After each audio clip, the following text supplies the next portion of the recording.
Welcome back to Mr. English, where we turn your textbook phrases into natural, flowing, real-life conversation. I'm your host, Liam, and next to me is Mia, who looks like she just ran a marathon against a washing machine. I did not run a marathon, Liam. I wrestled my alarm clock, I fought my coffee mug, and I challenged the laws of physics. My morning routine today wasn't a routine, it was a disaster. I'm running on fumes. Exactly. We often teach learners the perfect routine.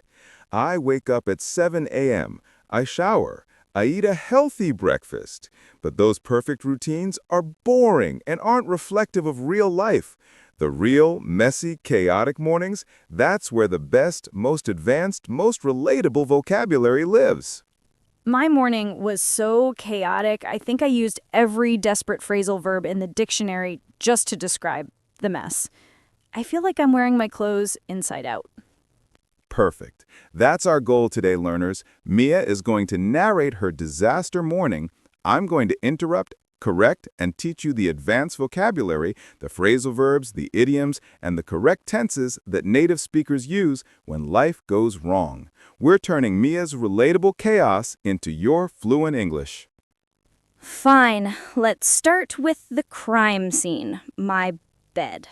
I will sacrifice my dignity for vocabulary acquisition. Excellent. Let's begin the breakdown of my morning routine is a disaster. So, the alarm went off at 6:30. I was tired, so I pressed the little button to make it quiet. Press the little button, simple, but we can do better. When you silence the alarm temporarily, you snooze the alarm. That's our first essential phrasal verb. Example use. I hate getting up early, so I always snooze the alarm at least twice before finally getting out of bed. Right, I snoozed the alarm 3 times. Then I didn't actually wake up until 7:45. I realized I was late, so I just jumped up. Oversleep. That's what happens when you miss your intended wake-up time. Instead of jumped up, when you wake up suddenly because your brain registers panic, you jolt awake, like an electric shock of panic. Example use, oversleep. If I stay up late watching movies, I inevitably oversleep and have to rush through my morning routine. Example use, jolt awake. The loud siren caused me to jolt awake when I saw the clock. That's it. I jolted awake. It was awful. Then I felt so heavy, I didn't want to move. That heavy feeling means you didn't just get up, you had to drag yourself out of bed. This conveys great effort and lack of enthusiasm. You definitely didn't roll over peacefully. No peace. I had to hit the ground running, but I was already 45 minutes behind schedule. Hit the ground running. Excellent idiom. It means to start working immediately with great energy. Conversely, when you finally collapsed into bed last night, you hit the sheets. Example use, hit the ground running. I try to hit the ground running every day by checking emails as soon as I sit down at my desk. Example use, hit the sheets. After finishing that massive project, I was so exhausted I couldn't wait to hit the sheets. I ran to the bathroom. I washed my face very quickly. Instead of ran to the bathroom, let's use bolt out the door. To bolt is to move suddenly and quickly due to panic. And when you wash your face to shock yourself awake, you splash water on your face. Much more descriptive. Example use, bolt out the door. Realizing I was 10 minutes behind schedule, I grabbed my bag and bolted out the door. Example use, splash water. To look less tired, I went to the bathroom and splashed cold water on my face. I bolted out the door and splashed water on my face. Then I quickly brushed my teeth. Always say brush my teeth, not brush the teeth. It's possessive. Did you shave? Use the active verb shave. No, I skipped shaving. I just had to grab a towel and go. To grab a towel means to take something hastily. This whole sequence tells a story of speed and necessity. You certainly didn't stop to preen, groom yourself meticulously. Next was coffee. I needed coffee. I made a cup of coffee very fast. You brewed a cup of coffee. Brew is the specific verb for making tea or coffee. Now the disaster. Example use. I set my machine the night before so it will automatically brew coffee right before I wake up. As I was taking the coffee to the table, my hand hit the mug. The coffee went on the floor. The verb we want is spill. The coffee spilled. Now what did you do to clean it? Example use. I tripped over the dog's toy and accidentally spilled half my breakfast shake all over the counter. I got a cloth and I cleaned the mess. You wiped up the mess. This is a crucial separable phrasal verb. You can wipe up the mess or wipe the mess up. And the nasty evidence that it happened. The dark mark is a stain. Example use. Don't worry about the milk. I'll quickly wipe up the mess before it stains the wood floor. I put on my clothes quickly. When you put on clothes quickly without thinking, you throw on your clothes. It suggests speed and lack of care. Example use. Since it was a casual weekend, I just threw on the first clean shirt I could find. I think I did. And then I couldn't find my keys. I was looking for them everywhere. When you look for something everywhere because you're stressed, you frantically search. If you put them somewhere you don't remember, you misplace them. Example use, frantically search. I spent 20 minutes frantically searching for my phone only to realize I was holding it the entire time. Example use, misplace. I tend to misplace my glasses if I don't put them in the same spot every night. I definitely misplaced the keys. When I finally found them, I located the keys under a pile of books. Then I grabbed my bag and rushed out of the apartment.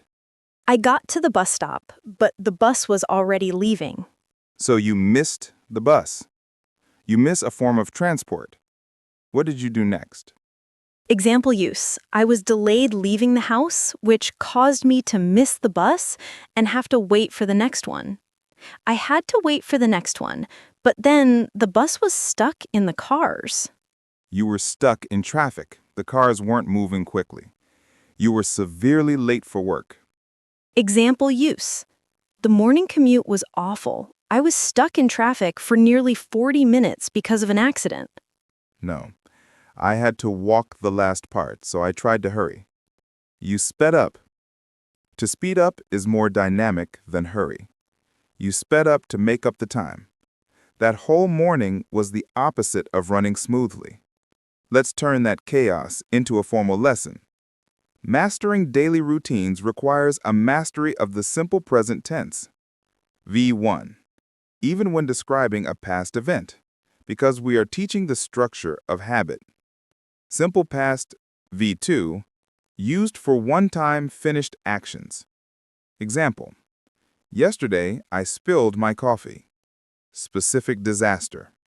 Simple present V1, used for habits, routines, and general truths. Example. I usually brew coffee every morning. General habit.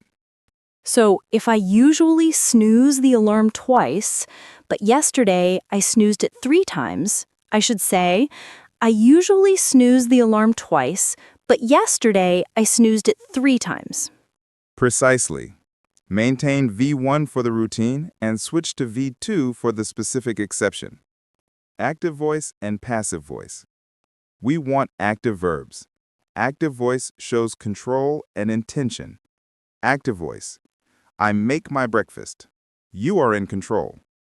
Passive voice, error. My breakfast is made by me. The passive voice is only acceptable when describing something that happens to an object, usually an accident. Example. My toast gets burned sometimes. Example. The clean laundry is folded by my roommate. Frequency adverbs are essential for showing the regularity of a routine. Placement rule. They typically go before the main verb but after the verb to be. Before main verb, I rarely oversleep. After to be, I am often late. Adverbs of obligation use have to or must to define non-negotiable steps. I have to be at work by 9 a.m., so I must leave the house by 8 a.m. This adds weight and obligation. Now, listeners, compare Mia's chaos with this perfect fluent routine. Notice the simple present and the strong verbs in action. I set my alarm for 7 a.m. and I never snooze it. I immediately get out of bed. I don't need to drag myself anywhere. I brew my coffee while I throw on my clothes. I always locate my keys before I leave. I grab my lunch and I head out the door precisely at 8 a.m. I catch the express train and I rarely get stuck in traffic. It sounds boringly efficient, but grammatically impeccable. Your homework is to describe your routine. We want the chaos. Use 3 phrasal verbs from our lesson. Use the simple past for one specific accident and use a frequency adverb like usually or rarely. We turned a simple disaster into a powerful lesson in advanced vocabulary and tense usage. Remember, fluent English is about using the right phrasal verb for the right messy, relatable moment.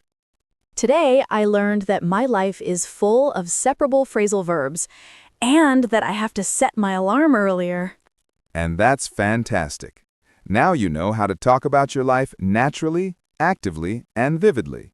Thank you for joining us, and until next time, keep learning, keep laughing, and keep making your English more natural. Bye, everyone. See ya!